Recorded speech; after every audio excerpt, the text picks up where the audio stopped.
This is Marcus Corval at the Forum in Los Angeles, and we're here with yet another legend in the sport, Remy Bonjasky. How are you, sir? I'm good. I'm feeling real good. We just had a show, and the show went well, so I'm very happy to be here. Yeah. Sitting outside the ring, watching the guys in there, how does it feel? And obviously you know a lot of these guys, like Melvin Manhoff and so on. Well, it feels good. I mean, I'm looking forward to a different career, so I'm doing some comments on the fights, and it feels good. I mean, I've been doing 20 years of fighting, and I've had a good career, and now I think it's time for something else. Yeah. And looking at someone like Krokop as well, who retired 2 years ago from the UFC, is back here fighting in glory. Do you still get the itch to step into the ring? Well, my time is over. I mean, I've been done fighting. Even when I see the Miracle fighting, Melvin fighting, you know, guys from my generation, my time is over, and it's time to concentrate on other things. I mean, there was a lot more than fighting, so I'm concentrating on other things. Yeah. And for some guys, there is not many other things to do after the career of fighting, but you have worked as a banker, you currently still work as a model, you worked as a network administrator, you've been on TV as dancing with, skating in Holland, correct? Yeah, skating with the stars. So, well, in Holland I'm doing a lot for TV now. So that's the next thing I'm gonna try to explore more. To do a lot more things on TV, and I love it. I love TV. I love being in front of the camera, and people love to having me on the camera. So I'll be doing a lot more. Yeah. There's a story that a lot of people might not know about, where there were some British hooligans or criminals that were driving around shooting on people who were from a van, shooting darts at people, and you were one of the people that got shot with a dart. Yeah. Jumped into a cab, followed this car, called the police until they could be arrested. Can you tell us a little bit more about that story? Well, you already told the whole story. I mean, that's basically it. I mean, like you said, there was some British guys, they were shooting darts at people, and it was the national news.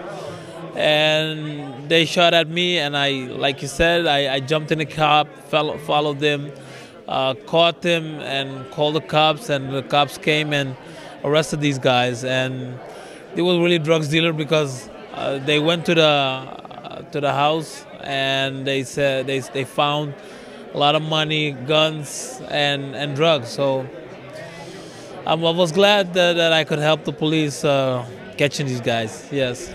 So telling the truth, jumping in the cab, was it to arrest them, or was it to catch up with them and maybe let them feel some of those knees? No, I didn't beat him up, because if you beat the guy up, you get arrested yourself. So I didn't beat him up. I just caught them, and the police was very happy for me to catch him, because I got a Medal of Honor, and yeah, I was very happy to catch him. Yeah.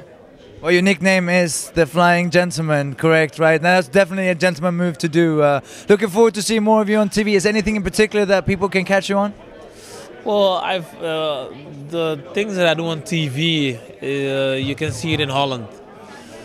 I've done a program called Expedition Robinson. Oh yeah, it's famous. Yeah, it is famous. I've done that, and it was crazy. It was hard. I mean, but I've done my best. I didn't want the, if people know it, I didn't want, but it was a great experience. Yeah.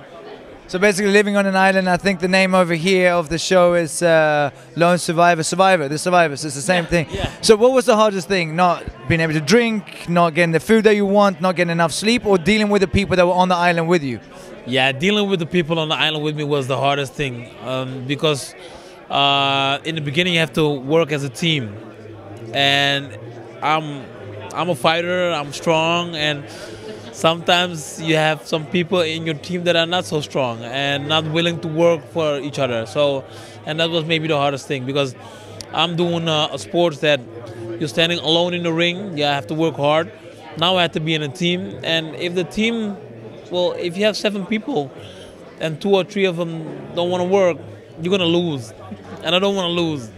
So I'm like, hey, get those 3 people on my back, and we'll go on. You know, if So I just want to win, you know, and that's it. Yeah. We're here in Los Angeles. You know, we have Hollywood here, and obviously TV and movies and so on, and modeling. Any future projects in the US? I don't. Right now, the only thing that I have in US, or let's say with Glory, is doing comments on the fight, and we'll try to do that a lot more. Yeah, because I love it. I love to do it. Love to be in the surrounding of all the fights and all that. So, yeah, that's what I'm gonna do. Remy, pleasure speaking to you. Looking forward to seeing more of you. Thank you very much.